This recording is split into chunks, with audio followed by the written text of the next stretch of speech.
Natasha. I'm really excited to get to know you more and get to know the locums process a little bit better. So excited for our chat today. Me too. What kind of questions do you have? Hi, Denise.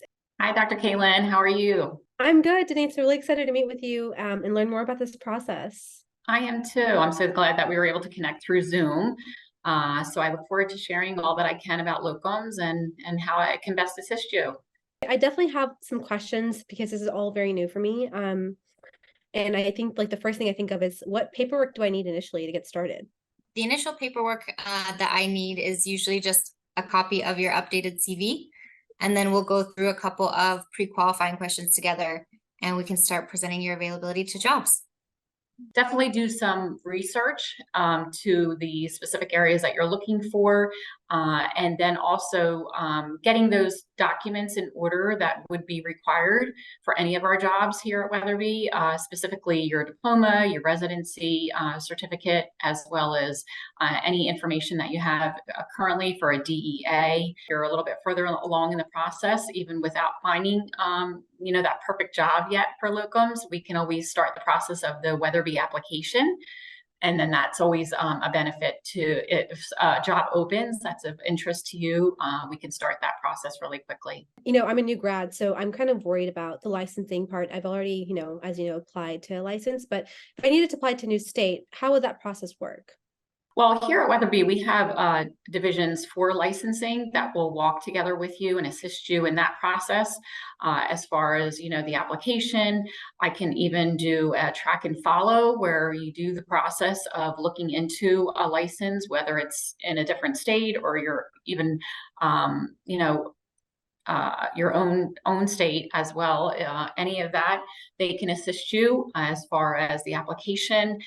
Track and follow would be something that they can do internally where they may have some information even prior to what you're seeing on your end. So when we want to pursue another license, I have our licensing team that can work directly with you. I have different representatives for each different state. So each state will have different rules and different timelines that you'll follow in order to get that license, but they'll work directly with you on what those timelines look like, on what documents they need, and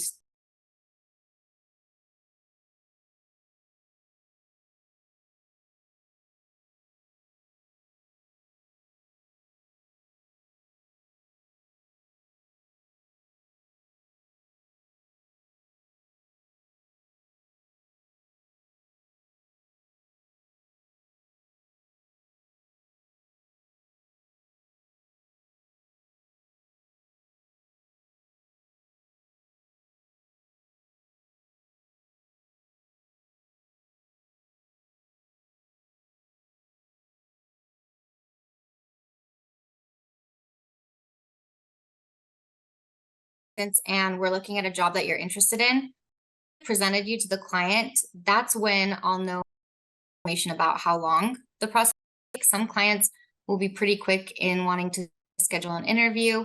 They have, like a week turnaround time, or they may be 4 hours turnaround time in wanting to interview. From that interview process, it's going to depend if we go through with the confirmation. If we go through with the confirmation between you and the client, then depending on the credentialing process, it could be from 30 to 90 days or so. After the paperwork is done for the application here at Weatherby, and if it's job specific or we have found a job that's a good match for you, we can then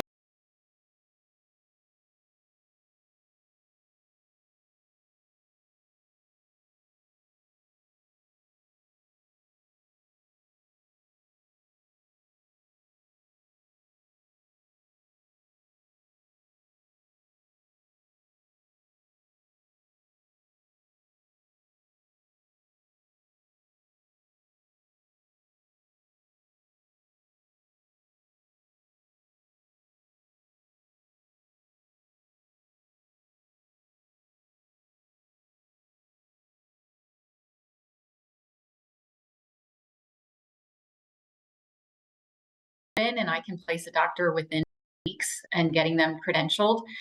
Then there's other jobs that could take anywhere from 60 to 90 days. It's been really difficult kind of navigating this new space as a new grad, and I would love to know what tips you have for new grads.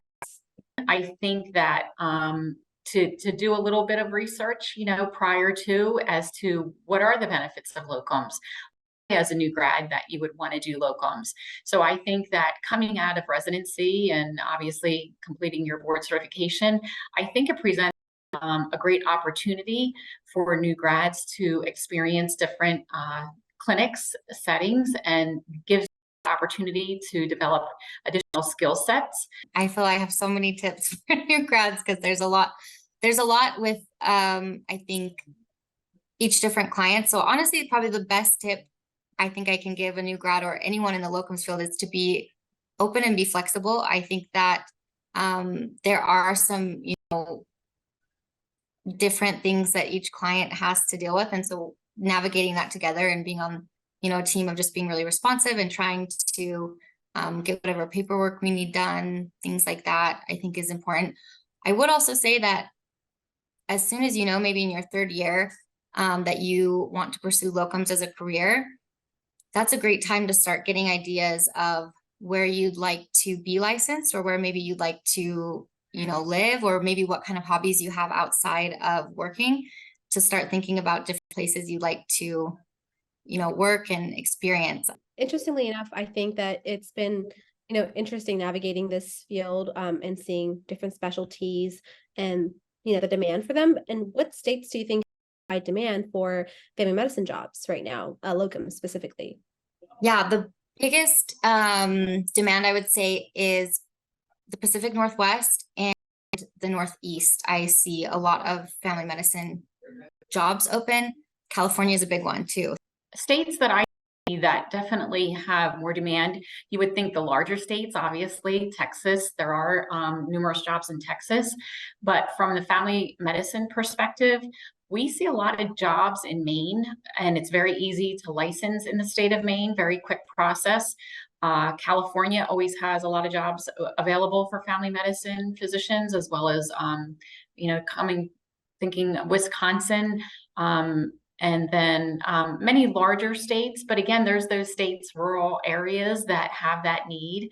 And we have available job opportunities nationwide. And if we don't have a job open, I can definitely work with my team of consultants that are the client side consultants that work directly with the facilities, and we can even reverse market new grads coming out of residency. And if there's a particular state of interest that you would want to go to, we have your CV, we have your completed Weatherby application. We can then reverse market you to the clients that we have contracts with. How far in advance do you know when these jobs open up? So how soon do you find out? We typically average the credentialing time for jobs. So if a job was to open now, we were looking to place a provider within that clinic anywhere from 60 to 90 days. It varies on the credentialing, of course, as I said earlier. But with that said, there are those jobs that have an immediate need, and it could range anywhere from 2 to 4 weeks that you could be placed within an assignment. It really depends. With locum, it's always changing. So I may not have that job today, but I may have it tomorrow. It's depending again on the coverage or the reason why we're coming in, helping staff for locums. If it's due to a sudden, need for medical leave or something, all of a sudden they need some coverage there. It could be very urgently that, all of a sudden now I have this job and I just found out about it yesterday. It could be something they've planned, for 30, 60, 90 days in advance. And, we're getting some updates on the job and who they're looking for. So it's really dependent on the client and why they're looking for coverage. I think that's the hard part, is like, I think as a new grad, navigating this field has been interesting. Do you find that some jobs require some specific work experience from new grads? There may be, but we know that upfront on our end. We usually typically have that information given to us by the clinic. So if that is something that they require, we would have that information. So obviously that wouldn't be a good match for you. So for my job would be to then steer you away from those particular jobs because it's not a good match. And I wouldn't want to waste your time, sharing that information if I know that they're specifically looking for 1 year out of residency of experience for that skill set of a physician that they're looking for. There are some clients that are wanting to staff doctors that have more experience and they're looking specifically for people with, let's say, real world experience, depending again on what their clinic looks like in the setting. But there's plenty of clients that love, to hire a new grad. They'd love to, get training. They'd, love to have you on their team. So it's usually when we're presenting to clients, we'll know that. And that's something that we can talk about looking at each job. Does locums have an onboarding process? So once the job is accepted, what does that look like? Yeah, so with locums, when you start a new job with a client, usually we've worked with them on something like, first day orientation, EMR training, kind of a ramp up process. That a lot of times our physicians will shadow an MD or an MA there within the practice, and or have an MA with them. So there's definitely a seamless transition after credentialing. You're placed within the facility to then do that job there of what you're going there to do. I know you said it varies on average, but what's the soonest you've seen someone start their job once they're accepted? 2 weeks. I placed a doctor in Florida within 2 weeks. And as I said, that can be done, but those are the requirements that I place upon the provider to let them know that this is what it's going to look like and this is what I'm going to need from you. And how much flexibility do the applicants have in choosing their work schedule? Again, this is one that is a little dependent on the client. So I have clients that are looking for part-time coverage, and there are doctors that are looking for part-time work. So it works, perfectly. They can choose what days of the week they want to work and, choose the schedule, the hours. Plenty of clients that are really flexible with that. And some clients that are specifically wanting, full-time schedule. Some may need specific days covered of the week. I just think there is a lot of flexibility. It just depends on the client and what you're interested in and what they're able to do as well. So as far as the work schedule for our locums providers, we're typically seeing what the client is looking for: a Monday through Friday schedule, 8 a.m. to 5 p.m. But that does not mean that they wouldn't be open to a 4-day work week, some even a 3-day work week.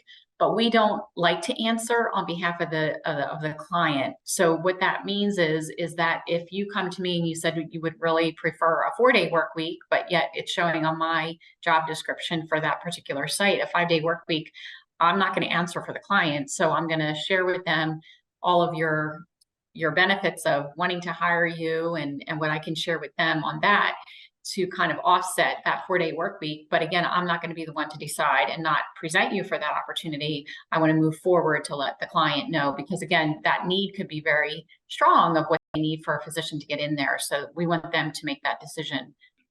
And what's the typical assignment length for like an FM locums doc? They run from 3 months, and we can have physicians working for us for years. I mean, I know within the company, we've had doctors work for us for over 15 years on locums assignments. So the longest for me with a family physician was actually almost a year. And then the client hired them as a permanent physician within that facility. So it's a great way to kind of try it and see if you like it for both sides, not only for yourself to see how the fit is for you, but also for the client. So the typical assignment length would be 3 to 4 months is usually the minimum. I've had doctors that want to extend, over a year. We've had a doctor, in 2 years staying in with this clinic in Washington that they really liked. It really just depends. If there's the need and they're willing and want to stay longer, then, that's definitely a possibility. And if not, sometimes it's just the 3 months, and that's great. So that's good to know that if someone really likes the facility or the assignment, that they can extend. Absolutely. Most times you can. I can see that information up front as well, if this is an ongoing need that they will have there based on the dates that the client has shared with us before contracting with us as to what that availability is going to, and that need is going to be for that client. If there's the need and the clinic is looking for, permanent replacement and the doctor's still available and they like it there, it's a good fit. They can extend for sure. That's awesome. I think that's all my questions. Thank you so much.